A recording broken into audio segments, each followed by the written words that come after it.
Hey everybody, welcome back to the channel. So glad you're here. My name is Naman, and today I'm reading out loud my Johns Hopkins University writing supplement.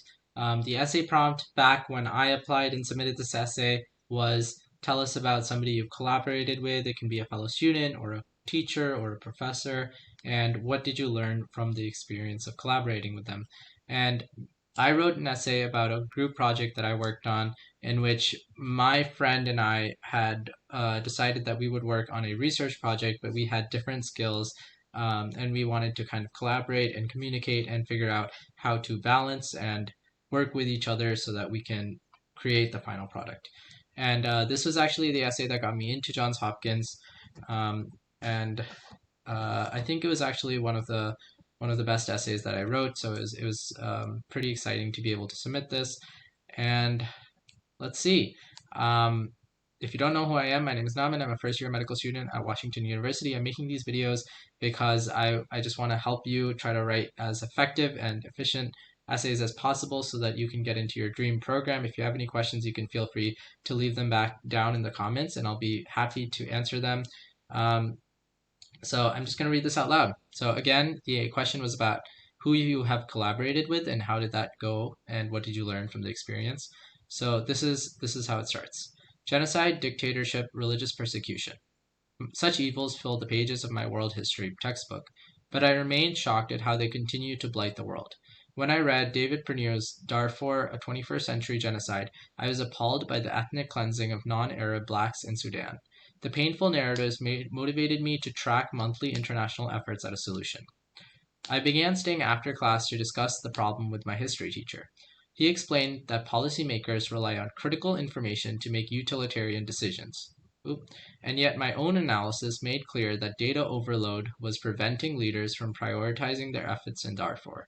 Intrigued, I devoted my lunch hours to engaging friends in discussing how leaders might efficiently sample sufficient data from a socio-political crisis. One friend, Trinity, had learned in his artificial intelligence class that crises could be mapped quantitatively by modeling the motives of key political actors. He was enthusiastic at my suggestion that we join forces to analyze the Darfur insurgency computationally. I worked on the humanitarian aspect, studying numerous primary source articles and sharing that knowledge with Trinity. I also wrote an analysis that juxtaposed different political viewpoints on the causes of the crisis. Trinity worked on the computational aspect, developing a Python algorithm that would weight the connections among natural language parse trees. As we provided constructive criticism on each other's tasks, it became clear that this synergy facilitated a deeper interdisciplinary understanding of our research, as well as the addition of new dimensions guided by our respective skill set. I soon found myself collaborating on the project with professors and other peers.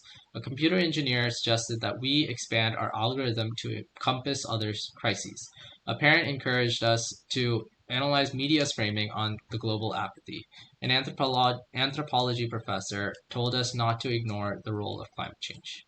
We were nominated as MIT Inspire finalists for our project. For many students, this might have been an end, a job well done. However, we continued collaborating to refine our algorithm, ultimately creating a phone app actor analyzer that could perform a meta-analysis for any international event from 9/11 to World War II. Our project taught me how people with different skills can combine to deliver complex real-world solutions on which political leaders depend.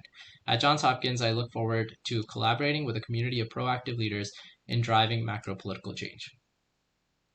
Okay, so this essay was ultimately an essay that I wrote about a project that I worked on with one of my friends. And we submitted it to this MIT Inspire competition.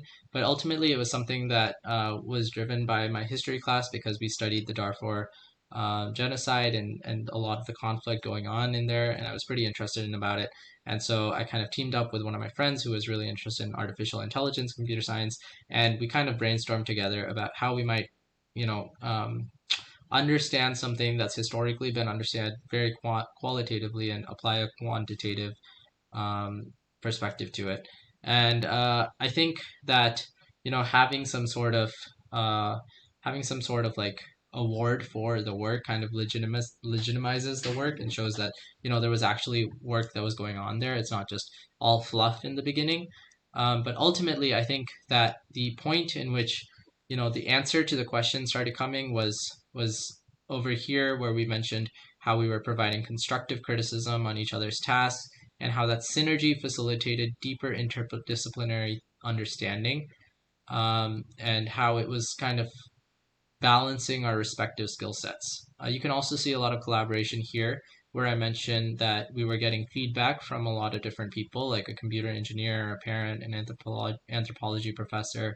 And, this was the part where you started really seeing how I was answering the prompt and explaining how collaboration and how different people offering opinions and insights based on their understanding and based on their expertise can really advance a project and help me as a person grow. And so my answer to the question, which was what was the time you collaborated with somebody and what did that teach you? Ultimately, my answer was that I worked on this project, and as a result of, having a lot of inputs, I realized that a lot of different people have a lot of different expertise, and to deliver a real world problem, you have to be able to attack a problem from many different insights and many different perspectives. And so that was kind of the solution I was driving at. That I realized that real world solutions can't be understood in one variable. It has to be understood multivariably, if that's a word, and you have to kind of understand it from a lot of different angles. And I kind of finalized it, and this is always a good final sentence to add, which is how you're going to be as a student at that university. And some of the people I've edited, sometimes they have this line at the end of the essay that's like, if I were a student at Johns Hopkins, this would be something I'm looking forward to. And, that's like too many words, and you kind of just want to,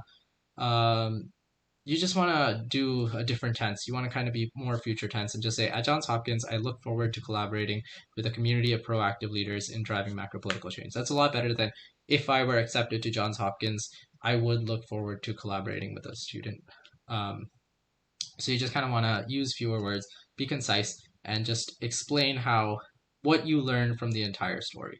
And usually it's a lot more helpful to write these essays when you actually have a genuine project, or you've gone outside the classroom and done something, because those are usually pretty good answers to the prompt, because you can explain a lot more than if you mention like you were working together on a math problem in class, and those things don't require as much explanation. So when you're working on a project outside of school, it's a little bit easier to answer these essays.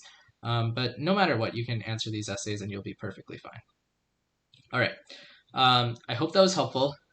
If you have any questions, and I realize that there's a different prompt now, but these types of essay prompts that are more creative essay prompts always come up. So I'm hoping that this will help you no matter what school that you're applying to.